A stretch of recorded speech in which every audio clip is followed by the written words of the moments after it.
A lot of explanation time when you're working with clients, and getting them to initially even pick their font can sometimes be incredibly difficult. So again, this is C specimen once I've picked my font, and then select this font. And then here I can click on what fonts I want to look at. And I want to, excuse me, remove Trirang. And I'm going to here with Ubuntu selected. This is the download button for Ubuntu. Okay, seeing it? Everyone's good? All right, so here I would download this font. It is now downloaded. It won't actually be able to be used in Illustrator until I quit and restart Illustrator or Photoshop or whatever tool you're using. But inside this Ubuntu folder are all the variances of my font Ubuntu, and I'm just going to load one of these right now by double clicking on its icon and clicking install font. Really nice, handsome looking font. All right, awesome, Ubuntu, I love you. You're just beautiful. So now I know I'm working with a font that could actually be rendered in a web page via CSS. So then I would need to save my page,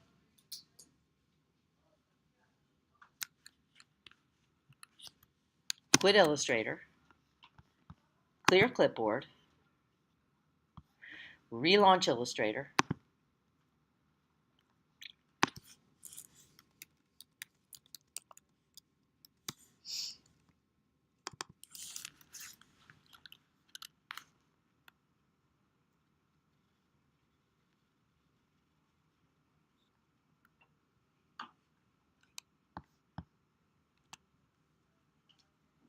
and here's my layout. And I want to use that Ubuntu for the body copy. And so I believe that last week I was teaching you about character styles. Do you recall? Anybody?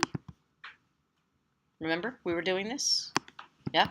And this is actually never was body. I never actually assigned that anything. But here, I'll make it body. Now it really is using body, or so it should be. And if this one was also using body, let's try it again. Okay, that one is using body one. Okay, so nothing is selected now. Clicking away, really nothing is selected. Anywhere I might have body now, I can, let's see if it opens. Whew. And then I would go to General,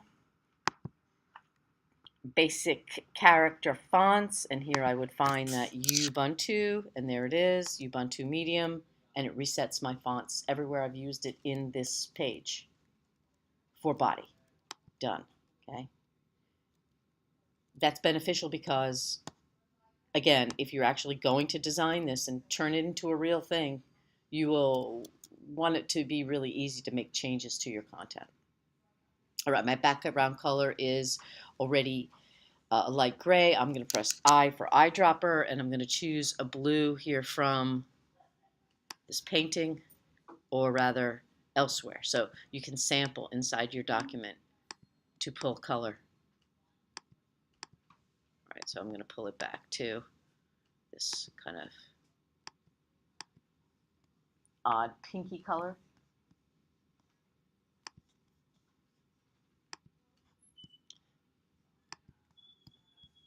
And then as I continue to design, I do a lot of this. Even though there's many ways to do this, I find probably for me the best way is to do a lot of file save as and give your versions names that help you remember the slight variances that you are going to want to keep and consider, because there's those moments where you're like, should I use the gray or should I use the pink? Should I use the gray or should I use the pink? Right? So here I would put gray,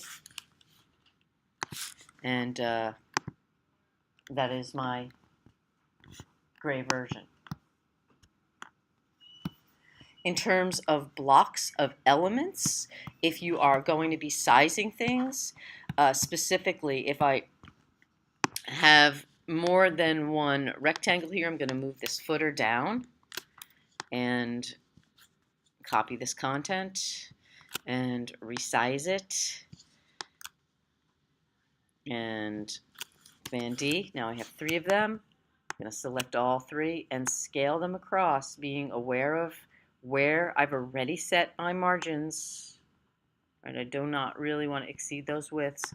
It is not a bad idea to, again, move things where you think you want them to be, cut them, paste them behind,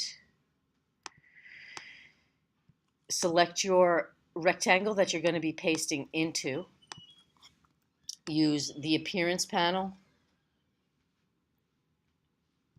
to set a lower opacity on your fill,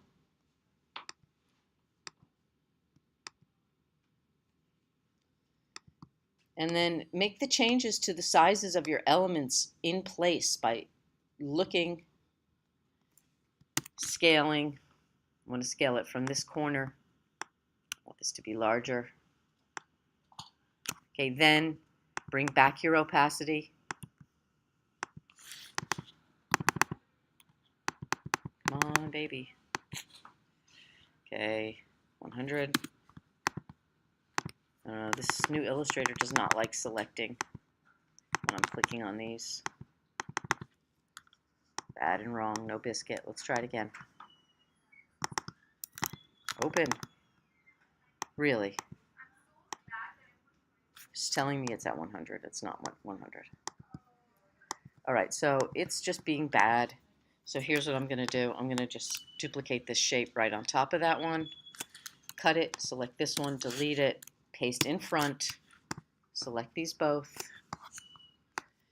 Object, clipping, mask, make. So really, you've got all this different size content all over the page. It's different size elements, but it is beneficial to do it this way because if you change your mind and you want to scale something up or down, you're still working with something that's a much higher resolution than if you do this in Photoshop, where every time you scale, you're going to be throwing away quality. You're going to be losing detail, and that's something you really want to avoid. All right, so that is how to start placing artwork into your layout. Things like buttons for previous and next buttons, I wouldn't necessarily go ahead and build those myself. I might find some excellent previous and next buttons, previous and next button,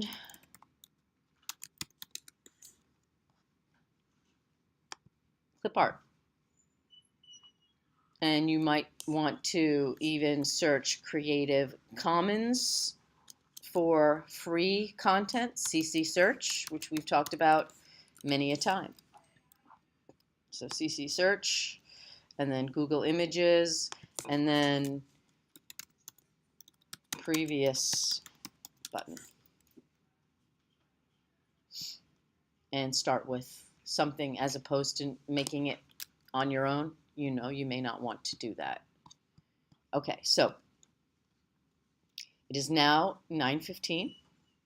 Stop this recording.